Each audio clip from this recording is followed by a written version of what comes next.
দর্শক, আজকের ভিডিওতে আমি আপনাদেরকে পাহাড়ি একটা মেয়ের বুদ্ধি খাটিয়ে মাছ ধরার দারুণ কৌশল দেখাবো। খুবই ভালো লাগবে, প্রচুর মাছ পাবে সে। পুরোপুরি আপনারা ভিডিওটা দেখতে থাকুন। এটা একটা পাহাড়ি অঞ্চল, আর এখানে যখন বৃষ্টিপাত হয় পাহাড়ের ওপর থেকে প্রচুর পরিমাণে পানি নেমে আসে। আর এই ধরনের অঞ্চলে, পাহাড়ি অঞ্চলে কিন্তু অনেক ছোটোখাটো গর্ত থাকে। এই গর্তর মধ্যে মাছ প্রচুর পরিমাণে লুকিয়ে থাকে। গর্ত বলতে অনেক পুকুরের মতো বড় বড় গর্ত। যখন বৃষ্টি হয় তখন প্রবল স্রোত তৈরি হয়, ওই গর্ত থেকে মাছগুলো উঠে আসে, এসে এই স্রোতে কিন্তু চলাচল করে। তো এই মেয়েটা যেটা করেছে, চার কোনায় চারটা খুঁটি দিয়েছে, যেখানে পানির স্রোত যাচ্ছে সেখানে। তারপরে একটা মাচা তৈরি করেছে, ওই মাচাটা কিন্তু ওই চার খুঁটির সাথে লাগিয়ে দিয়েছে। এখন এই যে মাচার চারদিক দিয়ে কিন্তু আরেকটা দেয়ালের মতো মাচা তৈরি করছে, যাতে এই মাচাটা শক্তপোক্ত হয়, মাছগুলো পালিয়ে যেতে না পারে।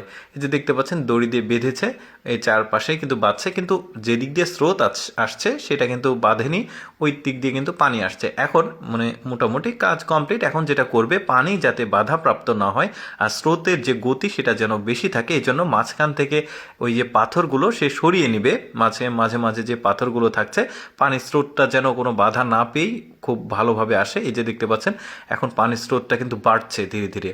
এখন যেটা করবে, ওই মাচার ওপরে একটা পলিথিন দিয়ে দিচ্ছে। মাচার ওপরে ঠিক না, মাচার অর্ধেকে আর মাচার ঠিক সামনে, যাতে পানির স্রোতটা আরও প্রবলভাবে আসে আর মাছগুলো এসে ওই মাচা একটু উঁচু করা আছে ওইখানে আটকে যায়। তো যাই হোক, তার কিন্তু এই ফাঁদটা তৈরি করা হয়ে গেছে। এখন সে বাড়িতে চলে গেল, তার নিজের কাজকর্ম করবে। তারপরে এখন কিন্তু দেখুন, এক